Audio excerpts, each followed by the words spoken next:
أعوذ بالله من الشيطان الرجيم.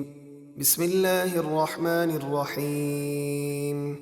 يا أيها النبي إذا طلقتم النساء فطلقوهن لعدتهن وأحصوا العدة واتقوا الله ربكم لا تخرجوهن من بيوتهن ولا يخرجن إلا أن يأتين بفاحشة مبينة وتلك حدود الله ومن يتعد حدود الله فقد ظلم نفسه لا تدري لعل الله يحدث بعد ذلك أمرا. اے نبی اپنی امت سے فرما دیجئے جب تم اپنی عورتوں کو طلاق دو تو ان کی عدت کے وقت پر پاکی کے دنوں میں انہیں طلاق دو اور ان کی عدت کا شمار رکھو اور اپنے رب اللہ سے ڈرتے رہو. عدت کے دنوں میں تم انہیں ان کے گھروں سے نہ نکالو اور نہ ہی وہ خود نکلیں مگر یہ کہ وہ کھلی بے حیائی کا کام کریں، مثلا چوری یا زنا وغیرہ، تو سزا دینے کے لیے انہیں مجبوراً نکالا جائے گا، اور یہ اللہ کی حدیں ہیں، اور جو اللہ کی حدوں سے آگے بڑھا تو بے شک اس نے اپنی جان پر ظلم کیا. اے سننے والے، تجھے نہیں معلوم، ہو سکتا ہے اللہ اس طلاق کے بعد شوہر کے دل میں صلح کی کوئی نئی بات پیدا فرما دے، لہٰذا ایک دم 3 طلاقیں نہ دو. فإذا بلغن أجلهن فأمسكوهن بمعروف أو فارقوهن بمعروف وأشهدوا ذوي عدل منكم وأقيموا الشهادة لله ذلكم يوعظ به من كان يؤمن بالله واليوم الآخر ومن يتق الله يجعل له مخرجا. پھر جب وہ اپنی عدت کی مقررہ مدت کو پہنچنے لگیں تو انہیں بھلائی کے ساتھ اپنے نکاح میں روک لو، یعنی ان کی عدت ختم ہونے سے پہلے پہلے رجوع کر لو، یا انہیں بھلائی کے ساتھ جدا کر دو اور اپنوں میں سے 2 عادل گواہ بنا لو، اور اللہ کی رضا حاصل کرنے کے لیے گواہی قائم کرو.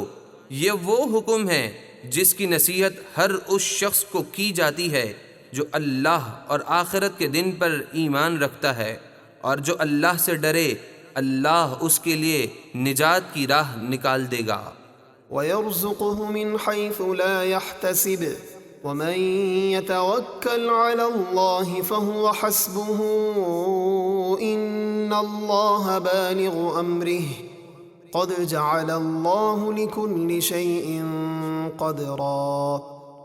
اور اسے وہاں سے روزی دے گا جہاں سے اس کا گمان بھی نہ ہو، اور جو اللہ پر بھروسہ کرے تو اللہ اسے کافی ہے. بے شک اللہ اپنا کام پورا کرنے والا ہے، بے شک اللہ نے ہر چیز کا ایک اندازہ مقرر کر رکھا ہے. واللائي يئسن من المحيض من نسائكم إن ارتبتم فعدتهن 3 أشهر واللائي لم يحضن وأولاة الأحمال أجلهن أن يضعن حملهن ومن يتق الله يجعل له من أمره يسرا.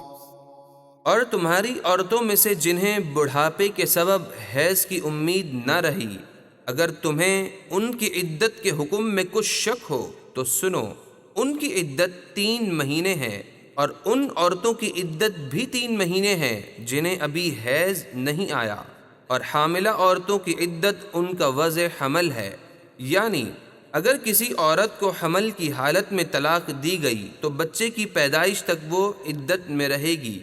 اور جو اللہ سے ڈرے اللہ اس کے کام میں آسانی فرما دے گا. ذلك امر الله انزله اليكم ومن يتق الله يكفر عنه سيئاته ويعظم له اجرا. یہ اللہ کا حکم ہے جو اس نے تمہاری طرف اتارا، اور جو اللہ سے ڈرے اللہ اس کی برائیاں مٹا دے گا اور اسے بڑا ثواب عطا فرمائے گا. أسكنوهن من حيث سكنتم من وجدكم ولا تضاروهن لتضيقوا عليهن وإن كن أولات حمل فأنفقوا عليهن حتى يضعن حملهن فإن أرضعن لكم فآتوهن أجورهن وَأْتَمِرُوا بَيْنَكُمْ بِمَعْرُوفٍ وَإِن تَعَاسَرْتُمْ فَسَتُرْضِعُ لَهُ أُخْرَى۔ تم ان عورتوں کو اپنی طاقت کے مطابق وہاں رکھو جہاں تم خود رہتے ہو، اور انہیں تکلیف نہ دو کہ ان پر تنگی کرنے لگو، اور اگر وہ طلاق والی عورتیں حاملہ ہوں تو ان کے وضع حمل تک انہیں خرچہ دو۔ پھر اگر وہ تمہارے لیے بچے کو دودھ پلائیں تو انہیں ان کی اجرت دو، اور بچے کی پرورش کے متعلق آپس میں دستور کے مطابق مشورہ کرو، اور اگر تم آپس میں دشواری محسوس کرو اس طرح کہ ماں دودھ پلانے کی دستور سے زیادہ اجرت مانگے اور باپ دینا نہ چاہے، تو قریب ہے کہ اسے کوئی اور دودھ پلانے والی مل جائے گی۔ لينفق ذو سعة من سعته ومن قدر عليه رزقه فلينفق مما آتاه الله لا يكلف الله نفسا إلا ما آتاها سيجعل الله بعد عسر يسرا۔ مالی وسعت والا اپنی وسعت کے مطابق خرچ دے، اور جس پر اس کا رزق تنگ کیا گیا تو وہ اسی میں سے خرچہ دے جو اللہ نے اسے دیا۔ اللہ کسی جان پر بوجھ نہیں رکھتا مگر اسی قدر بوجھ ڈالتا ہے جتنا اللہ نے اسے دیا۔ ان قریب اللہ دشواری کے بعد آسانی عطا فرما دے گا۔